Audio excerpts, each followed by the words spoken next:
¿Qué tal? Pues buen día. En esta ocasión, en el Congreso Internacional Interdisciplinar de Energías Renovables, Mantenimiento Industrial, Mecatrónica e Informática, voy a presentar un tema relacionado con neurociencias, el cual es un proyecto de investigación que se titula Asociación entre la calidad del sueño y las funciones ejecutivas en una muestra de estudiantes de primer semestre de medicina de una universidad pública. Bien, hablemos un poco de lo que es el sueño en primera instancia.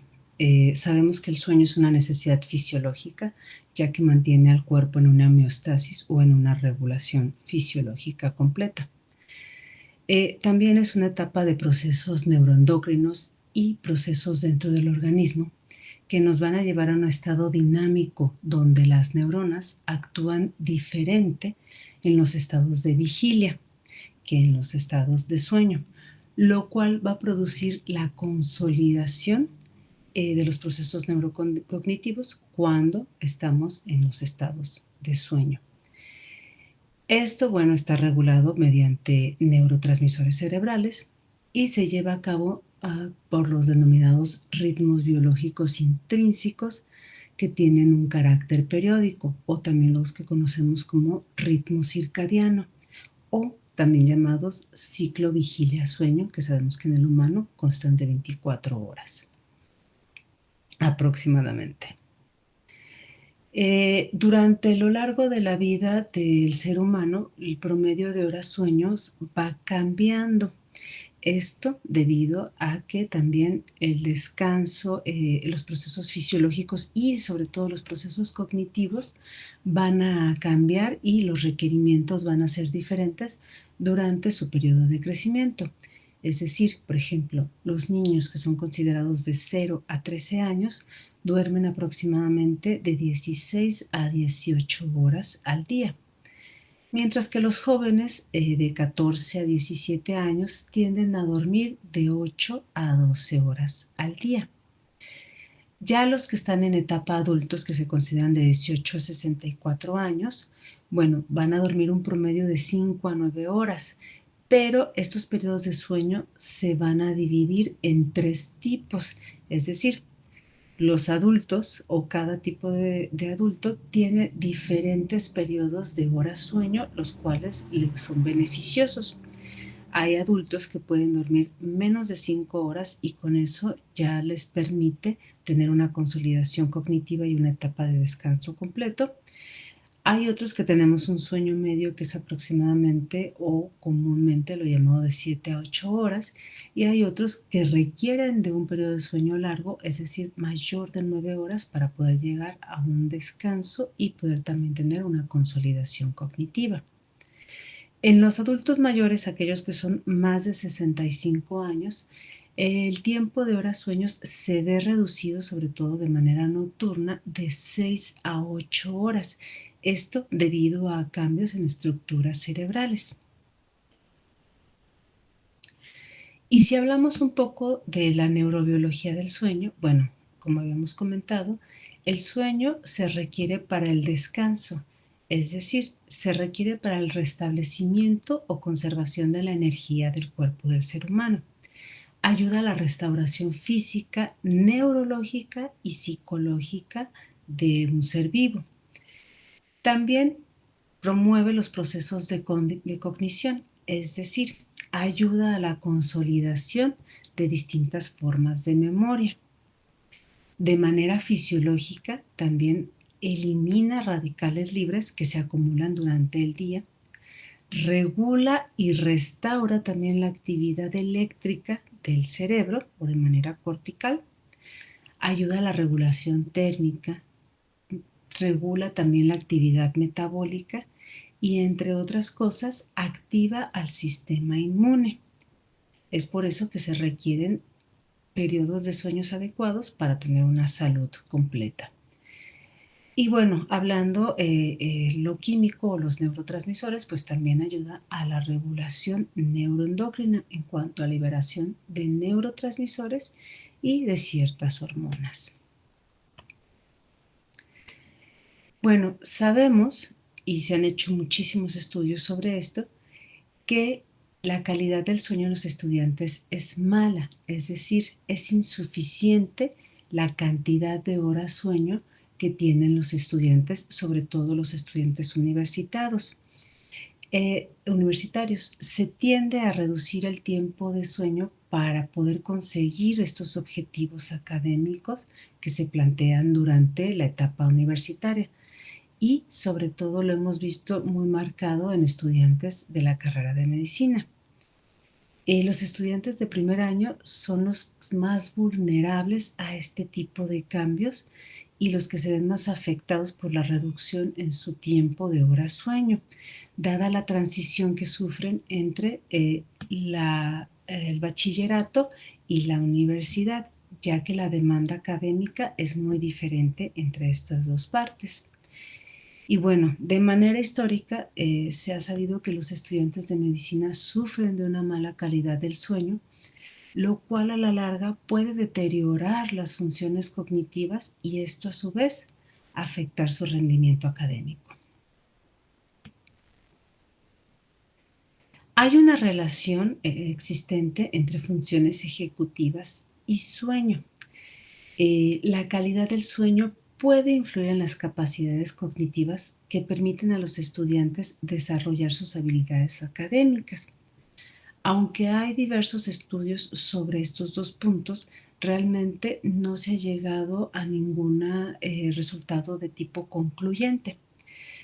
Pero sí se sabe que las funciones ejecutivas cerebrales van a subyacer al rendimiento académico, ya que estas funciones ejecutivas son habilidades cognitivas que permiten transformar pensamientos y emociones en acciones y funciones esenciales durante el desarrollo académico de los estudiantes universitarios.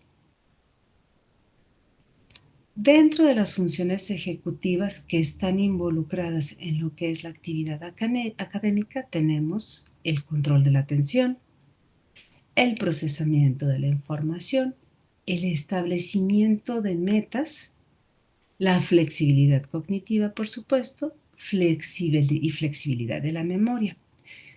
Todas estas funciones ejecutivas son requeridas o son esenciales, de hecho, para el aprendizaje de los estudiantes y un buen funcionamiento cognitivo. Bien, nuestro estudio estuvo diseñado de la siguiente manera.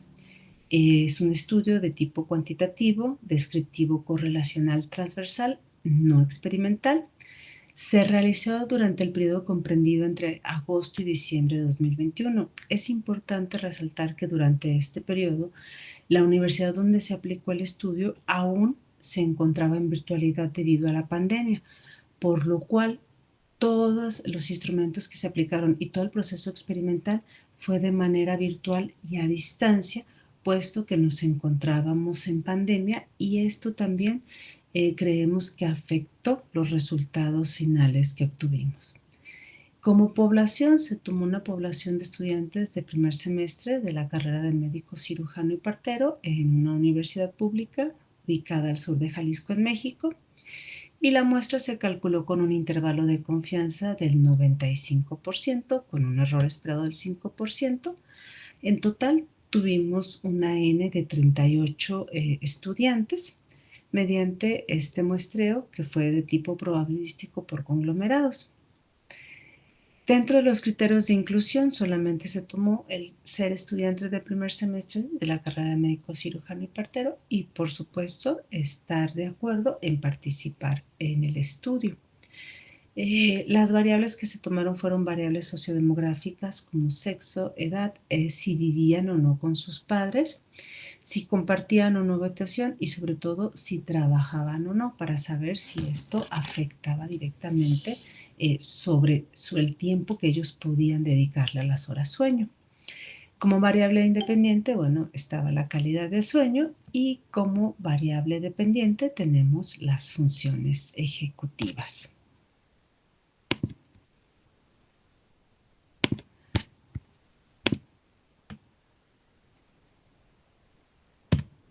Bueno, se aplicaron dos instrumentos. El primero fue el índice de calidad del sueño de Pittsburgh, o PSQI por sus siglas en inglés, en español es ICCP. Este consta de 19 ítems agrupados en 7 componentes del sueño, los cuales son calidad, latencia, duración, eficiencia, alteraciones, uso de medicación para dormir y disfunción diurna. La puntuación va de 0 a 3 por cada uno de los componentes y la suma de la puntuación de los 7 componentes va a dar un total de un rango entre 0 y 21 puntos. Aquí, a mayor puntuación del total de la suma de estos 7 componentes, peor calidad de sueño. Después se aplicó la prueba de Wisconsin. Como mencionábamos, estábamos en la virtualidad, por lo tanto la prueba no pudo ser aplicada in situ y se tuvo que utilizar un instrumento diferente, como fue el programa de Wisconsin, que es la misma prueba de Wisconsin, pero este se aplica de manera virtual por medio de unos archivos encriptados dentro de un drive. La prueba consiste en la presentación de 4 tarjetas de muestra o tarjetas patrón, junto con un bloque de 128 tarjetas de estímulos, que serán las respuestas. El tiempo de aplicación varía entre 15 a 20 minutos y la prueba pues nos da el número total de estímulos, que son las tarjetas de respuesta, el total y porcentaje de respuestas correctas e incorrectas, el total de perseveraciones, las secuencias que fueron completadas, el tiempo promedio por respuesta, el tiempo promedio por aciertos y por último el tiempo promedio de errores. Y con esto se evalúan 4 dominios, que es el control de la atención, el procesamiento de la información, la flexibilidad cognitiva y, como habíamos mencionado, el establecimiento de objetivo o de metas. Pues bien, como decía, nuestra metodología fue la siguiente. Se aplicó primero una encuesta para recabar los datos sociodemográficos. Esta encuesta fue en línea por medio de un Google Forms. Y la encuesta al inicio tenía el consentimiento informado. Por si los alumnos no querían participar, pues inmediatamente cuando decían que no, se les daba las gracias y ya no continuaba con la encuesta. Se aplicaron tanto el test de Wisconsin como el test de Pittsburgh al inicio del semestre. Esto se hizo 2 semanas después de que inició el semestre, con el objetivo de que los alumnos tuvieran un periodo de adaptación al ingreso a la universidad, sobre todo porque estábamos en una modalidad virtual. Y se aplicaron nuevamente el test y los 2 tests, el de Wisconsin y el de Pittsburgh, 15 días antes de que finalizara el semestre. Eso también con el objetivo para evitar la aquiescencia, dado que la carga de trabajos y los exámenes finales ya eran mucho y no queríamos que los alumnos hicieran de manera sin observar bien lo que estaban haciendo o de manera irregular estos 2 tests. Bien, bueno, hicimos un análisis estadístico que fue correlacional entre variables cuantitativas. Todos los datos que se reportaron fueron descriptivos y de dispersión. Se realizó una prueba de normalidad para verificar la distribución de los datos. Se realizó la prueba de Wilcoxon, que se aplicó para ambas pruebas, y para determinar la fuerza de correlación entre las variables se utilizó la prueba de coeficiente de correlación de Spearman. Todo esto se realizó mediante el paquete estadístico SPSS. Pues bien, los resultados que obtuvimos en cuanto a información sociodemográfica es que el 63% de nuestros participantes eran femeninas o mujeres y solamente el 37% eran hombres. La mayoría, que era el 73%, vivía con sus padres y también la mayoría, que fue el 71%, no trabajaba, es decir, solamente se enfocaban a realizar sus labores académicas. Al principio del semestre, cuando aplicamos la prueba de calidad del sueño, vimos que el 60% tenía una buena calidad del sueño. Sin embargo, hacia el final del semestre solamente el 47% tuvo una buena calidad del sueño, lo que fue una gran reducción. La latencia y la eficiencia del sueño, tanto al principio como al final del semestre, fueron calificadas como buenas y bastante buenas. Aquí no vimos ninguna diferencia. Pero por otro lado, los estudiantes declararon que al inicio del semestre dormían entre 6 a 7 horas, mientras que al final del semestre no, declararon haber dormido solamente entre 2 y 3 horas, lo cual sí es una disminución bastante clara en cuanto al tiempo que se aplicaba para o se destinaba para dormir. Al principio del semestre la eficiencia del sueño fue del 69%, mientras que al final disminuyó hasta el 34%. Vimos también que el 79% de los estudiantes mostraron alteraciones del sueño menos de 2 veces a la semana, mientras que al final del semestre, curiosamente, solamente el 58% mostró alteraciones del sueño. Esto puede deberse probablemente a los nervios o al estado que mencionábamos de cambio de bachillerato al nivel universitario, y siendo que al final del semestre pues ya hubo una costumbre o ya estaban más relajados en cuanto a este punto. También al inicio del semestre se observó que el 34% de los estudiantes utilizaban medicación para dormir. Esta aumentó, aunque no significativamente, al 44% que sí utilizó algún tipo de medicamento para poder dormir. De otra parte, al principio del semestre, el 92% de los estudiantes decían que tenían algún tipo de disfunción diurna, mientras que al final del semestre el 97%, perdón, tenía esta disfunción. Aquí no hay mucha diferencia, aunque se observa un pequeño crecimiento. Al igual, al inicio del semestre, el 78.94% de los estudiantes se clasificó como malos durmientes o malos dormidores, mientras que al final del semestre el 100% o la totalidad de nuestra muestra fue clasificada como malos dormidores o malos durmientes. Por lo que comentábamos hace unas diapositivas, el promedio de horas sueños al día era al inicio del semestre era de 6.5 y al final se redujo hasta 2.42 horas al día. Algunos de los datos significativos que pudimos observar fue, bueno, que la duración del sueño, esta aumentó, por lo que los periodos de sueño son más largos al final del semestre. Sin embargo, el tiempo que se utiliza o las horas sueños son menores.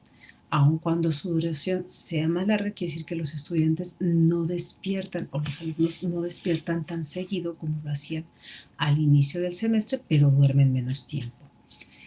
La eficiencia del sueño también aumentó, lo que se traduce también en problemas del sueño. Y por último, pues el puntaje del índice de Pittsburgh vimos que aumentó significativamente, lo cual convierte a nuestros estudiantes como malos dormidores o con una mala calidad del sueño. En cuanto a la prueba de Wisconsin o al programa utilizado con WisconPC, no tuvimos realmente cambios significativos entre la etapa de aplicación inicial y la final. Solamente se encontró una diferencia significativa en la variable de tiempo promedio de respuestas correctas, lo que indica que los estudiantes tardaron menos tiempo en responder correctamente en la prueba aplicada al final del semestre. Esto lo podemos atañar a que los estudiantes ya conocían el programa y sabían cuál era la dinámica por haberlo realizado hasta el inicio del semestre, y esto pudo haber hecho un sesgo en nuestros resultados de la aplicación del test de WisconPC. Pues bien, la correlación entre los componentes del test WICOS nos dio como resultado que cuanto mayor era el tiempo promedio de reacción por respuesta, mayor era el tiempo promedio de reacción para los aciertos. Al igual, cuanto mayor era el tiempo promedio de reacción para los errores, también era mayor el tiempo promedio de reacción para los aciertos. Y cuanto mayor era el tiempo promedio de reacción total, mayor era el tiempo promedio de reacción para los errores. Sin embargo, estos datos no nos dan ninguna correlación directa con la calidad del sueño ni nos dicen algún cambio significativo en cuanto a las funciones ejecutivas. Pues bien, para finalidad podemos concluir que la carga académica en los estudiantes de primer semestre de medicina se reduce significativamente, lo cual disminuye la eficiencia y duración del sueño, dando lugar a estudiantes con problemas de sueño o a estudiantes llamados también malos durmientes. Sin embargo, pues como les comentaba, no encontramos una relación o una asociación entre los problemas de sueño y las funciones ejecutivas. Sin embargo, los resultados que nosotros presentamos y encontramos ponen de manifiesto la necesidad de seguir explorando otro tipo de variables cognitivas mediante otros test o pruebas, también de explorar variables conductuales y psicológicas que a fin de cuentas puedan influir en la calidad del sueño y en las funciones cognitivas relacionadas con el rendimiento académico. Estos datos nos pueden llevar a la posibilidad de desarrollar un modelo multivariante que a su vez nos permita diseñar programas de intervención que promuevan el bienestar de la comunidad estudiantil en cuanto a lo que se refiere a la calidad del sueño y el rendimiento académico. Pues bien, por mi parte es todo. Agradezco mucho su atención y espero verlos en una siguiente ocasión.